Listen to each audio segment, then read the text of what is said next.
Mes interminables salutations à tous. Le mercredi 4 septembre 2024, le président centrafricain Faustin-Archange Touadéra a rencontré à Pékin son homologue malien Assimi Goïta en marge du sommet sino-africain. Cette rencontre a été extrêmement importante, mais alors extrêmement importante pour deux raisons fondamentales. La première, qui est sur le plan symbolique, vous savez, je vous avais dit ici, souvenez-vous, que dans le cadre des relations internationales, dans la vie des nations, il y a ce qu'on appelle des symboles. Et ces symboles comptent. Je voudrais donc vous entretenir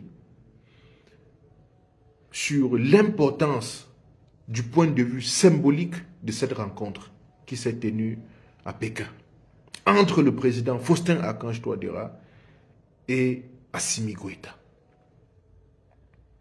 Parlant donc des symboles, voilà deux présidents africains qui ont décidé, dans un contexte extrêmement difficile, de s'assumer. S'assumer en diversifiant les partenaires ou les partenariats.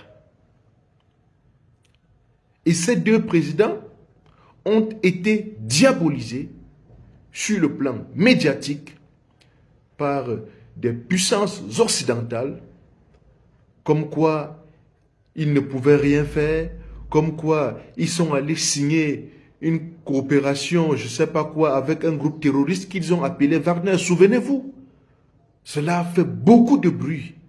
On a même voulu perdre les Africains dans ça, en faisant croire à travers la propagande médiatique occidentale que ces gens avec qui ces deux présidents ont décidé d'entrer en collaboration n'étaient pas des bonnes personnes, n'étaient pas un bon partenariat.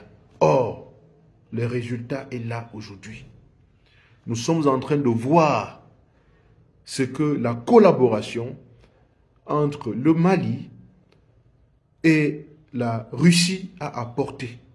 Nous sommes en train de voir ce que la collaboration entre la République centrafricaine et la Russie a apporté. Ces deux pays ont récupéré à date, à l'heure où je vous parle, près de 80 voire 95% de leur espace territorial, ce qui n'était pas le cas avant. Et je vous signale que ces puissances occidentales qui se sont spécialisées dans le mensonge, la manipulation et la propagande à l'effet de nuire cette coopération qui est en train de monter en puissance et qui porte ses fruits. Ces gens-là étaient installés sur le sol malien avec des bases militaires et même en République centrafricaine depuis près de 10 ans, voire plus. Mais leur présence sur ce sol n'a pas participé à assainir, à annihiler, voire à réduire ce phénomène terroriste. Au contraire, il est monté en puissance. Et nous le voyons encore aujourd'hui avec des petites attaques sporadiques qui sont manipulées ça et là par ces puissances à l'effet de faire croire aux gens que les Africains ne peuvent pas se prendre en charge, les Africains ne peuvent pas s'assumer. Ça, c'était sur le plan symbolique. Maintenant, sur le plan du fond, ces deux présidents ont fait quelque chose qui, pour moi, est fondamental. C'est-à-dire, à l'unanimité, ils ont condamné les actions de l'Ukraine sur le sol africain. Ce qui, pour moi, est extrêmement important parce que voilà un pays qui est allé s'encastrer dans une guerre de l'autre côté qu'elle ne peut pas supporter, mais aujourd'hui, elle est en train de vouloir montrer ses muscles en Afrique en finançant les groupes terroristes, en soutenant, en donnant des renseignements, en formant. Mais c'est peine perdue parce que cela ne prospérera pas. Cela ne prospérera pas. Donc ces deux présidents ont clairement condamné les actions de l'Ukraine sur le sol africain. Pour moi, c'est déjà quelque chose de fondamental. Et pour le reste, je vais tout simplement dire que l'Ukraine ne pourra pas réussir sa besogne, sa sale besogne en Afrique. Elle n'a qu'à continuer à financer, à soutenir, à former, à renseigner. Ça ne marchera pas. Les Africains sont conscients aujourd'hui. Et tous ces petits stratagèmes qui visent à nous faire admettre, à consommer le fait que nous ne pouvons pas nous prendre en charge, vraiment, je dis, c'est révolu. Nous ne faisons plus partie de l'ancienne génération.